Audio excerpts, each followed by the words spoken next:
Hey guys, it's Megan, and today I thought I'd share something with you that has definitely changed my life for the better, and that's how I became a freelance voice actor. When I was younger, I never thought being a voice actor was something that I could do with myself. I honestly didn't even know it was something a person could do. Like, 5-year-old me wants to be a dentist or an author or a Broadway star, which I'm not giving up that dream quite yet. But I never thought that I could do something as fun and amazing as voice acting and get paid for it. So I'm going to be talking through my journey on how I got to where I am today, and at the end of this video I'm going to share some tips so you can hop aboard the voice acting train. So before we get started, I basically want to explain what a freelance voice actor is. So basically the definition of freelance is working for different companies at different times rather than just working permanently at one company. So to put into context, I basically lend my voice to several different projects and several different people and get money for it in return. And instead of working for like a large company, like I basically work for myself. I basically get to decide when I want to record things, my schedule, all that kind of stuff. Who just snapped me? Long story short, I basically get to decide when I do everything. A lot of the times, actually like all the times, there is going to be a deadline, but there's no one like leaning over my shoulder being like, you have to do this now, do it. I hope I explained that well enough. I don't know if I did, I'm so sorry. But that's basically what it means. Anyways, let's actually get into the video. So I started voice acting when I was just 12 years old, like just for fun, like I wasn't making any money off of it. And what really got me like going into it was seeing all these impressionists on YouTube doing different impressions of cartoon characters from different shows, such as SpongeBob, My Little Pony, Disney. And me being really competitive, I was like, I could do that too. I could probably do that better. So, little old me found an old microphone stashed away somewhere.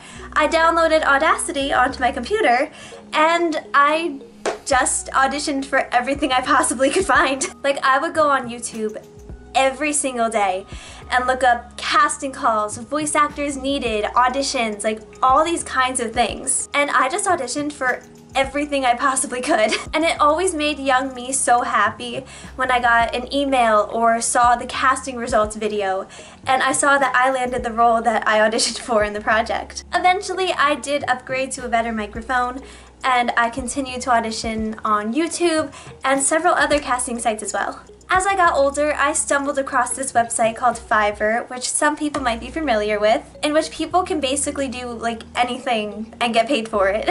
You could be an artist, a songwriter, make a custom video, basically anything your creative little mind can think of. And if people like your work and they like what you're selling, they'll buy from you. So when I turned 18, I made an account and I created gigs where I voiced original characters, did cartoon impressions, and also sang Disney or Broadway songs because I love Broadway. I didn't think much of it at first when I started out, but eventually more and more people kept buying from me, and I never thought in a million years that I would ever make as much as I have. Besides Fiverr, I also use castingcall.club and Voice123, but Fiverr is basically my main source of booking gigs. And over the years, I have made so many friends and worked on so many projects where I'm like, I'm bringing this character to life, like I'm giving them a voice. And it's so weird because sometimes I'll like hear my voice in a video and I will completely forget that it's me. Because all I see is a little bear talking, and it doesn't click sometimes that I'm like, I'm the voice behind that bear. So that's basically my voice acting journey. Now I'm going to share my tips and what I learned so you can join in the fun too. Tip number 1, obviously, is to get a microphone and a recording software. Some people don't mind if you use the microphone on your phone, but sometimes that can come out as unclear or noisy. And I know there's all those big fancy microphones for like hundreds and thousands of dollars out there, and you don't need to spend a fortune on a good microphone. Like the microphone I have is literally right here, and she was $50 on Amazon. It's so clear and it's so easy to use, and you saw the size of it. Like, it does not take up a lot of space in my room. As for software, Audacity is completely free. It's so easy to use. I've been using it for like 8 years now, and I I absolutely love it. You can do pitch change, remove background noise, edit audio, basically anything you can think of, all for free. There's also Adobe Audition, which you do have to pay for, but I use it at my school and it works great. I don't have a problem with it. And most laptops do have a built-in voice recorder, but if you actually want to like edit and touch up your audio, I would say Audacity is probably your best bet. Tip number 2 is to put yourself out there. Like I said, I use Fiverr, Voice123, and castingcall.club. Castingcall.club is a site where you can audition for a bunch of different projects. Some pay, some don't, but I would just say audition for everything you possibly can because you never know what's gonna happen. Voice123 is a little different because you can't really search for auditions unless you have a membership, which you have to pay for. Like, they basically send you auditions that they think would be a good fit for you based on the settings that you set for your voice. Basically what I mean, this is so hard to explain for no reason.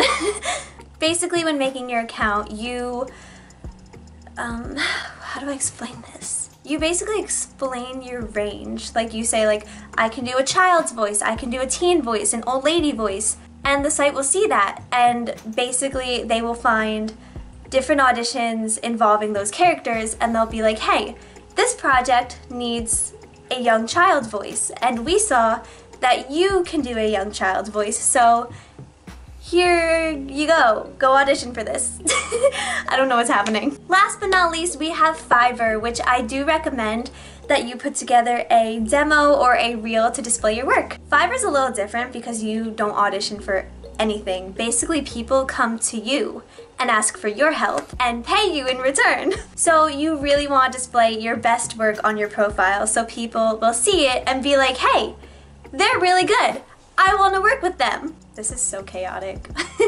Tip number 3 is to have a hard shell. And what I mean by this is that so many people are going to tell you no before you get that one yes that you've been waiting for. Sometimes I'll audition for like 20 different projects in a single day and not get a role in any of them. It can be a little discouraging, but just know that it has nothing to do against you as a person. Maybe you just didn't have the right voice for that role, and that's okay. There's plenty of other auditions and projects out there. It's not like when you audition for your school musical and you don't get in and you're like, now I gotta wait a whole year before I can try again. There's plenty of auditions that you can go do in the meantime. I've gotten messages before and after casting decisions have been made, and the directors are like, hey, we just want to reach out to you and let you know that you have a great voice, you had a great audition, but unfortunately we decided to go with someone else. And while it does sting, like it does suck, I'm not gonna sugarcoat it, I like to focus on the idea that they took the time out of their day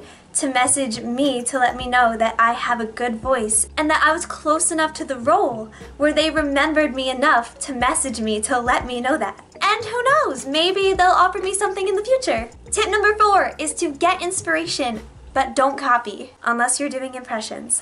When voicing an original character, you are often given a picture and/or a description of said character, and it's your job to get creative and come up with a voice that fits that character. Sometimes you can get away with using your normal voice, which I sometimes do along with several other voice actors, and other times you really have to get crazy and come up with something out of this world. And it's completely fine to get inspiration from other characters as long as you're not copying them 100%. Like, doing your impression of Scooby-Doo isn't going to get you the role of the sophisticated professor at Harvard. Or maybe it will, I don't know, it really depends on the director. You can also look up other famous voice actors and read through their journey and look at some of their samples as well. My personal voice acting inspiration is Tara Strong. I absolutely love her. You may know her as the voices of Timmy Turner, Raven, Twilight Sparkle, Bubbles. Like, she has such a broad range, it's incredible. Tip number 5 is to record in a quiet space. I know this seems like so obvious, like, why are you saying this? But you'd be shocked at how many people submit lines or auditions with a TV or a lawnmower in the background. Your best bet is to record in a small room with lots of things to absorb the sound. Like, you really don't need a soundproof studio. While it does help, I've recorded in this room for ever, and I've never had a problem. You'll also want to avoid bathrooms and large empty rooms, since those usually tend to have acoustics. And while that is great for singing, you do not want it in your recording. Tip number 6 is to be patient. Gigs and roles aren't just gonna magically come rolling in by the dozens as soon as you buy a microphone and sign up for a casting website and be like, hey, I'm a voice actor. Like, that's not how it works. That's where the whole put yourself out there and audition for everything you can comes in. I know at some points it may seem like nothing is happening, but I promise you that something will come your way at some point. Voice acting can be really competitive sometimes. I know I'm extremely blessed to be where I am today, but I also know that there's some people out there who are doing better than me, and then I also know that there's some people who are still struggling to get off the ground, and that's okay. So don't be discouraged if someone else got the role that you feel like you deserve. And trust me, it's okay to feel that way. There have been plenty of instances where I will see someone else got the role that I really thought I nailed, and I'll listen to their audition and I'm like, I thought I did better. So it's okay to feel that way. Just don't bully the person who got it. Just take a deep breath, move on to the next project, and do your best. Because in the end, that's really all you can do. Tip number 7 is to have fun. I know it sounds so cliche, but like, I really mean it. Have fun with yourself. Completely let go when you're in front of the microphone. You don't have to just sit there in front of the microphone and record your lines like, hi, how you doing? Oh, you're good? Oh, look, a balloon. There it goes. I don't know what that was. When I record, I really get into it. I'll be moving my hands, holding my heart. I really get into it. Especially if my character is going off on somebody. No! How about you sit down and listen for once, because you never want to listen to me. Well, this time you're going to, whether you like it or not. Yeah, that's really fun. Basically, just try to imagine yourself in the character's shoes and just let the emotions come naturally. Well, that just about wraps up everything for this video, guys. I hope you can take something away from this, and don't worry, I'm going to be linking everything down in the description below so you can check it out and see if it's something you want to get into. If you have any other questions, feel free to leave them down below and I will do my best to answer them. I also post a lot of voice acting related things on Instagram, Twitter, and TikTok, so give me a follow there. I wish you all the best of luck if you choose to go down this path, and I will see you in my next video. Bye!